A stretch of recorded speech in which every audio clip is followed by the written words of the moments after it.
हाँ, जय हिंद दोस्तों। जैसे कि कल मैंने 50 तक करवा दिया था और 50 के बाद 50 क्वेश्चन के बाद मैं आज से स्टार्ट करना जा रहा हूँ। जो भी दोस्त देखेंगे बिहार पुलिस, स्पेशली मैं बिहार पुलिस के लिए ही तैयारी करवा रहा हूँ और कोई एग्ज़ाम के लिए नहीं। देखने वाले सारे देख सकते हैं, लेकिन बिहार पुलिस वाले जो बच्चे का फिजिकल स्ट्रॉन्ग है और वो रिटेन नहीं निकाल पा रहे हैं, वो लड़के यहाँ पर रहें। मैं गारंटी के साथ बोल सकता हूँ उनका रिटेन कोई नहीं रोक सकता है, बस वो फॉलो करे। जब तक बिहार पुलिस का एग्ज़ाम नहीं हो जा रहा है, आप ध्यान से देखते जाइए। धीरे धीरे मैं वीडियो को और अच्छा क्वालिटी में करते जाऊँगा। चलिए आज स्टार्ट करते हैं, क्योंकि बहुत कम समय का ही वीडियो बनाऊँगा। इसके बाद मैं फील्ड जाऊँगा। चलिए, विश्व थैलेसीमिया दिवस कब मनाया जाता है? तो 8 मई को। विश्व थैलेसीमिया दिवस कब मनाया जाता है? तो 8 मई को मनाया जाता है। 2011 जनगणना के अनुसार सर्वाधिक जनसंख्या घनत्व किस राज्य का है? तो उत्तर में है क्या? बिहार। 1106 पर स्क्वायर किलोमीटर क्या है? 2011 जनगणना के अनुसार सर्वाधिक जनसंख्या घनत्व किस राज्य का है? उत्तर में हो जाएगा बिहार। 1106 पर स्क्वायर किलोमीटर। 1106 लोग पर स्क्वायर किलोमीटर में रहते हैं। चलिए 53 नंबर, जनजातीय गौरव दिवस कब मनाया जाता है? तो 15 नवंबर को बिरसा मुंडा के जयंती पर, बिरसा मुंडा जी के जयंती पर मनाया जाता है 15 नवंबर को। जनजातीय गौरव दिवस, जनजातीय गौरव दिवस, जनजातीय गौरव दिवस। IPL 2025 के उप विजेता कौन रहा है? तो पंजाब किंग्स। विनर कौन था? Royal challenger Bangalore. अब 2026 आएगा तो 2026 का विजेता भी RCB ही है, रॉयल चैलेंजर बेंगलोर ही है। बट उप विजेता में आ जाएगा तो उप विजेता GT था, गुजरात टाइटंस था। बिहार में सिंचाई का सबसे बड़ा स्रोत कौन सा है? तो नलकूप। बिहार में सिंचाई का सबसे बड़ा स्रोत क्या है? तो नलकूप है। फिर 56 नंबर आइए, IOC अंतर्राष्ट्रीय ओलंपिक समिति के वर्तमान अध्यक्ष कौन है? तो थॉमस बॉक। थॉमस बॉक हेडक्वार्टर इसका लुसाने में है। लुसाने कहाँ है? तो स्विट्जरलैंड में है। IOC अंतर्राष्ट्रीय ओलंपिक समिति का वर्तमान अध्यक्ष तो थॉमस वॉक है। इसका अंतर्राष्ट्रीय ओलंपिक समिति का हेडक्वार्टर कहाँ है? तो लुसाने में है। लुसाने कहाँ है? तो स्विट्जरलैंड। कंट्री का नाम स्विट्जरलैंड है। फिर यहाँ पर मैथ का क्वेश्चन है, इसको नोट डाउन करना है। आप लोग ज़रूर नोट डाउन कर लीजिए। मैं एक ही दिन सारा मैथ बता दूँगा। 57, 58, 59, ये आपको नोट डाउन करना है। चलिए 60 नंबर क्वेश्चन, 8वीं अनुसूची में बोडो, डोगरी, मैथिली और संथाली भाषाएं किस संशोधन से जोड़ी गई? तो 92वां संविधान संशोधन 2003 में। यहाँ पर आप लोग याद कर लीजिए, जैसे कि सबसे पहले कौन सा जोड़ा गया था? तो सबसे पहले सिंधी को जोड़ा गया था। सिंधी भाषा को जोड़ा जाता है। इसके बाद नमक हम लोग इसको याद करते हैं, नमक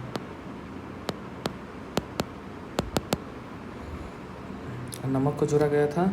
इसके बाद जो 92वां संविधान संशोधन हुआ, इसमें हमको बोडो, डोगरी, मैथिली और संथाली को जोड़ा गया।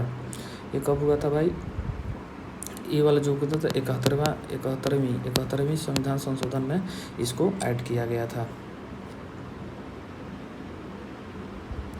देखिए 21वां अमेंडमेंट 1961 में सिंधी, 21वां में सिंधी को जोड़ा गया था। 71वां अमेंडमेंट में 92 में हुआ था, जिसमें नेपाली, मणिपुरी और कोंकणी को जोड़ा गया था। और 92वां संविधान 2003 में हुआ था, जिसमें बोडो, डोगरी, मैथिली और संथाली को जोड़ा गया था। तो इसको याद करने के लिए आप लोग कैसे याद कीजिएगा? तो 21 प्लस 71 और 21 को आप जोड़िएगा तो कौन सा आ जाएगा?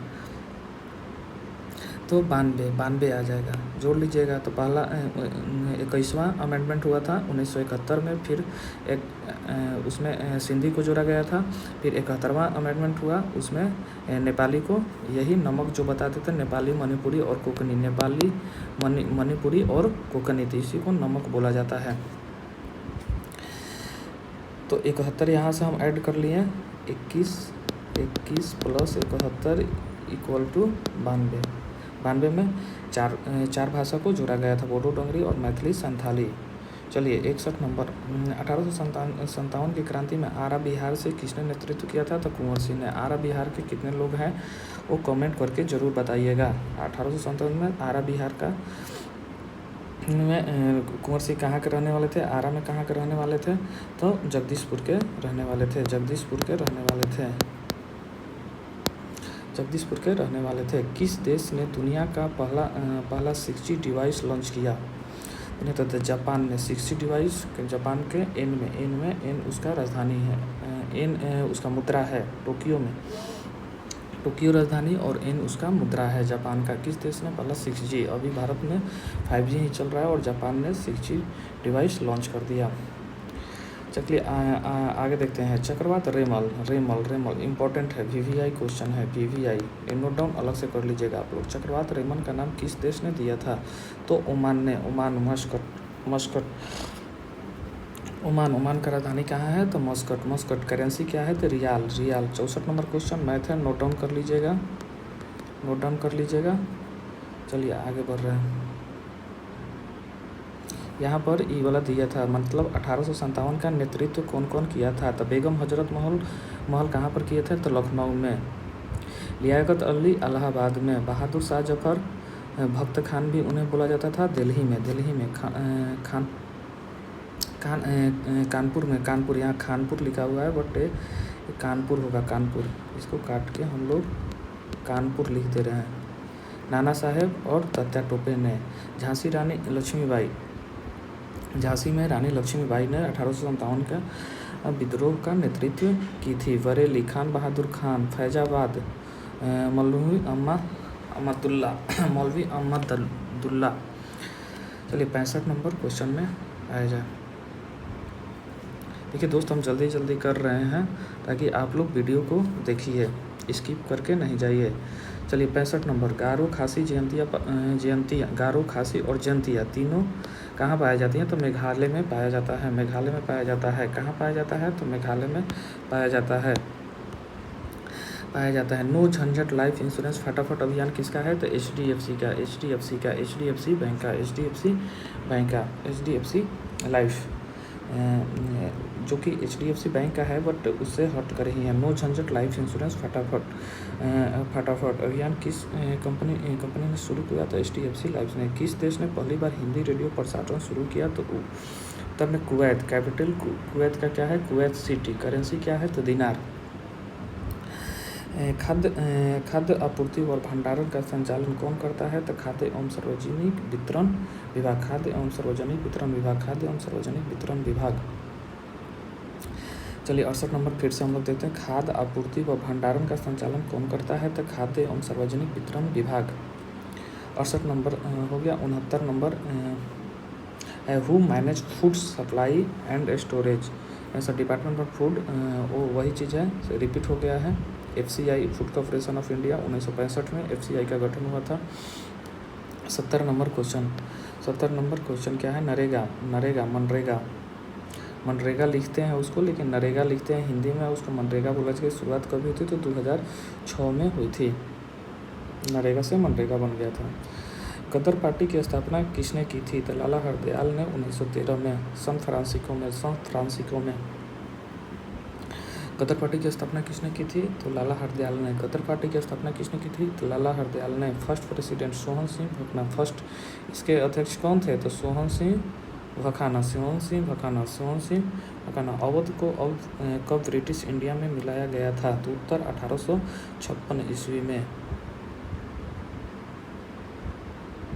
भाई डलहौजी मिस गवर्नेंस, मतलब डलहौजी ने मिलाया था। अवध को कब ब्रिटिश इंडिया में मिलाया गया था? तो 1856 में। किसने मिलाया था? तो डलहौजी ने। यहाँ पर देखिए नोट बना के सर ने दिया है नोट।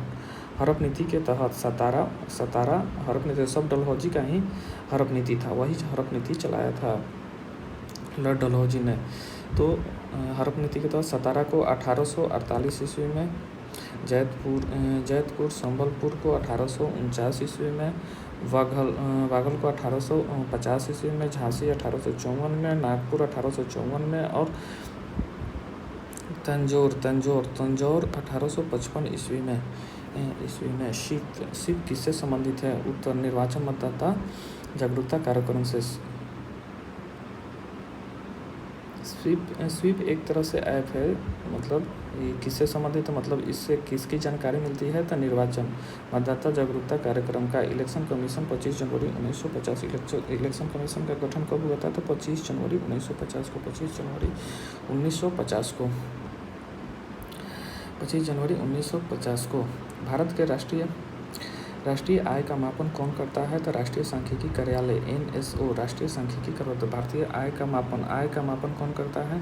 तो राष्ट्रीय सांख्यिकी कार्यालय NSO राष्ट्रीय सांख्यिकी कार्यालय NSO। लाल रंग का ग्रह कौन सा है? तो लाल रंग का, ये आसान क्वेश्चन है, मंगल ग्रह है। कौन सा जानवर खाने से पहले खाना धोता है? तो रैकून। बढ़िया क्वेश्चन है, इसको आप लोग नोट डाउन कर लीजिए। बढ़िया क्वेश्चन है, स्टार लगा दे रहे हैं। विकासवाद इवोल्यूशन के जनक किसे कहा जाता है? तो चार्ल्स डार्विन को। ये भी 6-7 क्लास का क्वेश्चन है, उसी समय से आप लोग पढ़ रहे होंगे। विकासवाद का इवोल्यूशन का जनक किसे कहा जाता है? तो चार्ल्स डार्विन के। बुक ओरिजिन ऑफ स्पीसीज इन्हीं का है। Concept natural selection, survival of fittest, प्रकृति चयन और योग्यता की उत्तरजीविता। 28 नंबर। निम्नलिखित में से कौन सी गैस ग्रीन हाउस गैस नहीं है? तो ऑक्सीजन ग्रीन हाउस गैस नहीं है। ग्रीन हाउस गैस में कौन सा आता है? तो CFC, क्लोरोफ्लोरोकार्बन, CH4, मीथेन को बोलते हैं वाटर वेपर, N2O और CO2 कार्बन डाइऑक्साइड। किसी क्षार बेस का pH मान किस परास पर होता है? तो क्षार और अम्ल आप लोग जानते हैं, एसिड और बेस आप लोग जानते हैं कि 7 तक होता है। 0 से 7 तक अगर होगा, 0 से 7 तक तो वो हो जाएगा एसिड और 7 से ऊपर जाएगा, 7 से 14 तक जाएगा तो वो हो जाता है बेस। तो क्षार का pH मान कितना परास होगा? तो 7 से 14। 2 मेथिल 2 पेंटेनॉल का सूत्र क्या है? CH3 का होल ट्वाइस OH याद करके रखिएगा। 2 मिथाइल 2 पेंटेनॉल का सूत्र 2 मिथाइल 2 मेथनॉल का सूत्र है। सूत्र सीधा सीधी आप लोग रट जाइएगा। रचना के आधार पर रूट शब्द नहीं है। तो विज्ञान। निम्नलिखित में से तुर्की शब्द नहीं है। दूतर अजब। ये दोनों क्या है? हिंदी का क्या बोले हैं हम? नोट डाउन करने के लिए यहाँ पर देखिए, ये वाला जो भी है हम PPT भी आप लोग को बना के दे देंगे। अगर आप लोग कमेंट कीजिएगा तो ऐसा ही, और इससे बहुत बढ़िया करके हम दे देंगे आप लोग को। लिमिटेड पढ़ना रहेगा उसमें। देखिए, अम्ल और क्षार में यहाँ पर डिफरेंस बताता है। अम्ल क्या करता है? तो नीले से लाल कर देता है। लिटमस पेपर अगर डाला जाए अम्ल में तो नीले से लाल कर देता है। और क्षार क्या करता है? लाल से नीला कर देता है। मिथाइल ऑरेंज लाल रंग का, और इसमें क्षार में अगर डाला जाए तो वो पीला रंग का हो जाएगा। फेनोफ्थलीन रंगहीन। अगर अम्ल में फेनोफ्थलीन को डालेंगे तो क्या हो जाएगा? वो कलरलेस हो जाएगा। लेकिन वही क्षार में डालेंगे तो उसका कलर क्या हो जाएगा? पिंक कलर का हो जाएगा, गुलाबी कलर का हो जाएगा। यहाँ पर आप देख लीजिएगा हिंदी। ब्लू व्हेल की ध्वनि कितनी हर्ट्ज से अधिक होता है? तो 20 किलो हर्ट्ज से अधिक होगा, तब उसको क्या कहा जाता है? पैरासोनिक में वो आ जाएगा। ब्लू व्हेल की ध्वनि कितनी होगी, कितना से अधिक होगा? तो 20 किलो हर्ट्ज से, यानी कि 20,000 हर्ट्ज हो गया। 20 किलो हर्ट्ज से अगर इसको कहिएगा तो यहाँ से कंफ्यूज करने वाला क्वेश्चन है। तो 20,000 हर्ट्ज होगा। तो हम लोग पढ़े हैं कि 20,000 हर्ट्ज से अगर अधिक हो जाएगा तो वो पैरासोनिक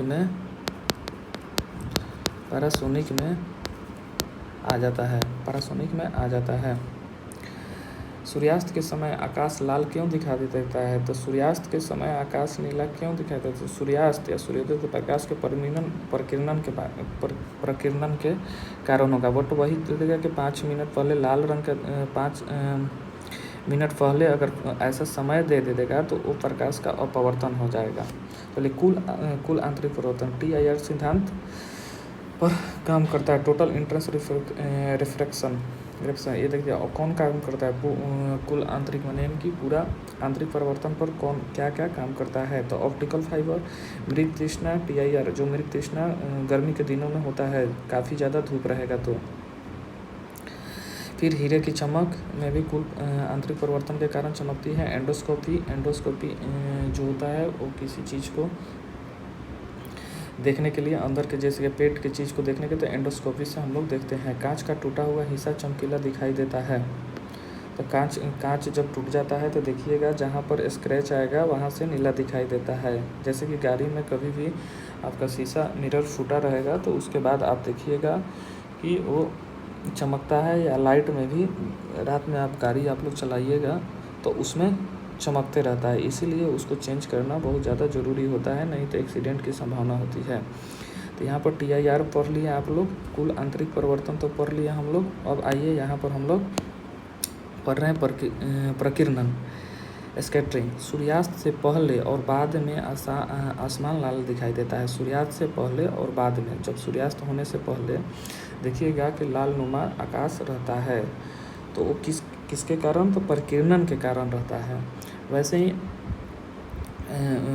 सूर्योदय के समय होता है और सूर्यास्त के पहले और सूर्यास्त जब हो जाएगा उसके बाद भी वही चीज़ दिखाई देता है। आसमान और समुद्र का रंग नीला होता है, परिवर्तन के कारण ही आसमान का रंग काहे होता है नीला, तो प्रकीर्णन के कारण ही होता है। परिवर्तन बोल रहे थे हम।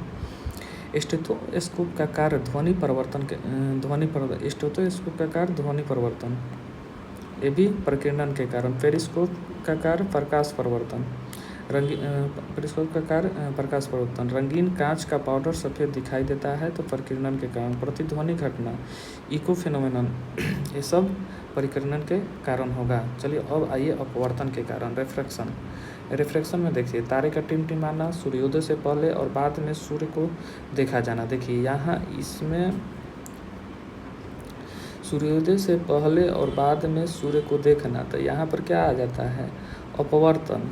और यहाँ पर क्या आ जाता है, सूर्यास्त से पहले और बाद में, सूर्योदय से पहले और सूर्यास्त से पहले, तो यहाँ पर सूर्योदय। तो देखिए अपवर्तन में सीधे आप लोग लिख लीजिए, कन्फ्यूजन दूर हो जाएगा, आपके पढ़ाने से मेरा भी देखते। यहाँ पर सूर्योदय लिख लीजिए आप लोग, याद कीजिए अपवर्तन में सूर्योदय और प्रकीर्णन में सूर्यास्त, नहीं तो आप लोग हरदम क्लियर नहीं होगा। आप किसी भी टीचर के पास ये पढ़ लीजिए, ये चीज़ क्लियर नहीं होगा। ऐसा ही छोटा छोटा चीज़ बताऊंगा जो वहाँ पर आप लोग बिहार पुलिस में जाकर गलती नहीं कीजिएगा। रात में दूर की आवाज़ आसानी से सुनी जा सकती है, तो कैसे भाई, तो अपवर्तन के कारण रात में दूर की आवाज़, जैसे हम लोग स्टेशन के आसपास रहेंगे दूर भी तो स्टेशन पर ट्रेन की आवाज़ आती है रात में, वही दिन में आवाज़ नहीं आती है।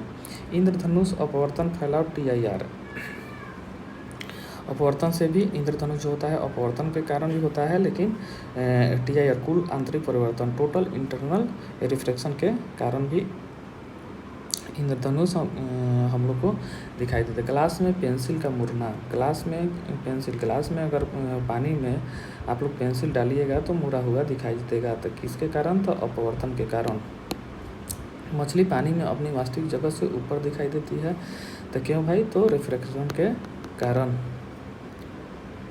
चलिए अब आइए विवर्तन क्या कर रहा है, विवर्तन से क्या होता है, कॉम्पैक्ट डिस्क रंगीन दिखाई देती है, कॉम्पैक्ट डिस्क रंगीन दिखाई देती है। इंटरफ्रेंस, पानी पर तेल का रंग, इंटरफ्रेंस माने व्यवधान, इसका आप हिंदी में नहीं याद कीजिएगा, इंटरफेरेंस इंग्लिश शब्द याद कीजिएगा, पानी पर तेल का रंग। चलिए और 15 क्वेश्चन है। बांधवगढ़ राष्ट्रीय उद्यान तो मध्य प्रदेश में, बांधवगढ़ राष्ट्रीय उद्यान तो मध्य प्रदेश में, ऐसे याद करते जाइए। आप लोग सुबह शाम दौड़िए ताकि फिजिकल पे ही मेरिट बनेगा। ये जो मैं करवा रहा हूँ वो करते जाइए। लास्ट में मैं ग्राउंड में आकर सारे लोग को PDF दूंगा मैं अपना, और उसके बाद नहीं लड़ेगा तो जो कहिएगा सो। बांधवगढ़ राष्ट्रीय उद्यान मध्य प्रदेश में। 52वां राष्ट्रीय संविधान संशोधन अधिनियम किससे संबंधित है, तो दल बदल से। दल बदल से क्या है, 52वां संविधान संशोधन 10वीं अनुसूची में है, 10वीं अनुसूची में है दल बदल का नियम। वायुमंडलीय दाब मापने वाला यंत्र तो बैरोमीटर आसान है। एक अर्धसूत्री मिसोसिस विभाजन में कितने नर युग्मक बनते हैं? तो 4। एक अर्धसूत्री विभाजन में कितने नर युग्मक बनते हैं? तो 4। मिसोसिस एक और तो germ cells also known as sex cell. तो अर्धसूत्री विभाजन रोगाणुओं कोशिकाओं में होता है जिन्हें सेक्स कोशिकाओं भी कहा जाता है। चलिए समसूत्र में माइटोसिस। माइटोसिस में एक कोशिका में 2 समान पुत्री कोशिकाएं बनती है। समसूत्रण कोशिका विभाजन का एक प्रकार है जो मुख्य रूप से दैहिक कोशिकाओं प्रजनन कोशिकाओं को छोड़कर शरीर के सभी कोशिकाओं में होता है। समसूत्रण यहाँ पर समझिएगा, माइटोसिस में एक कोशिका से 2 समान पुत्री कोशिकाएं बनती है। फिर यहाँ पर करता वही चीज़ इंग्लिश में दिया गया है कि mitosis a type cell division primary occurs in somatic cells, all body cells except for reproductive cell।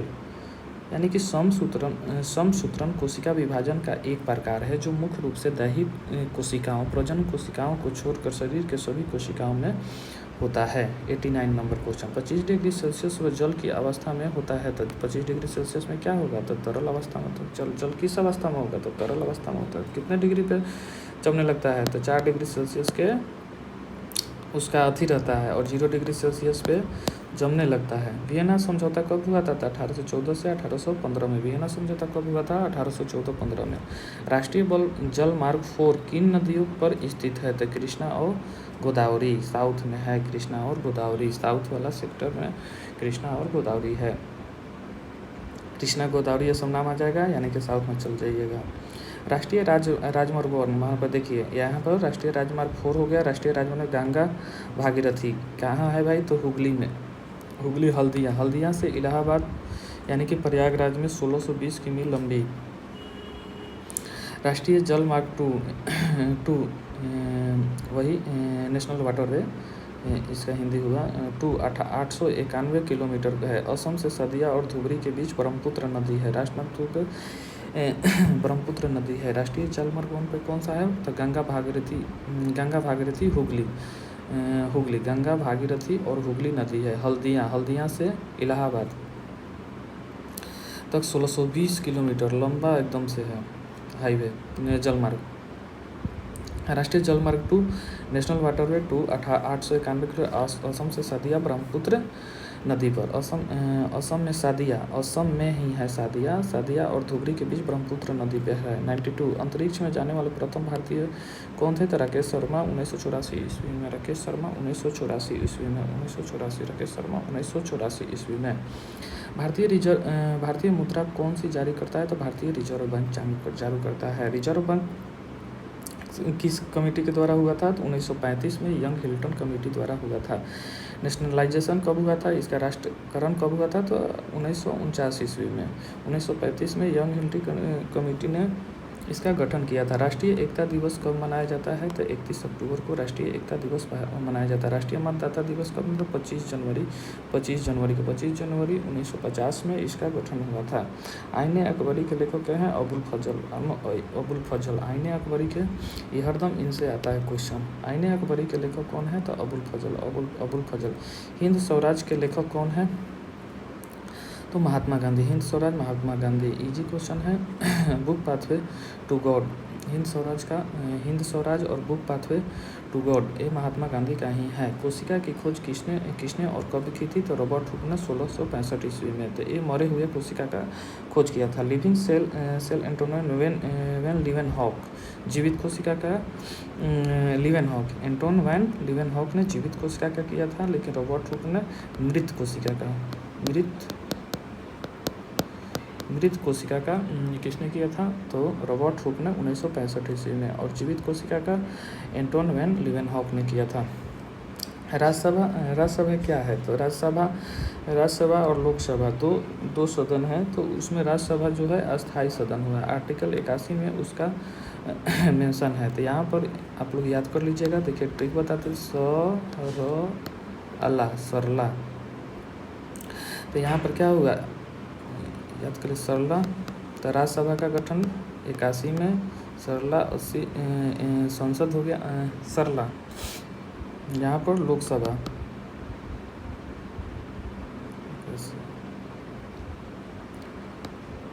80। सरला संसद का मेंशन कितना में है तो 80 में, राज्यसभा का 81 में और लोकसभा का 82 में, आर्टिकल 82 में मेंशन है। बिहार के पहले राज्यपाल कौन थे तो जयराम दास दौलतराम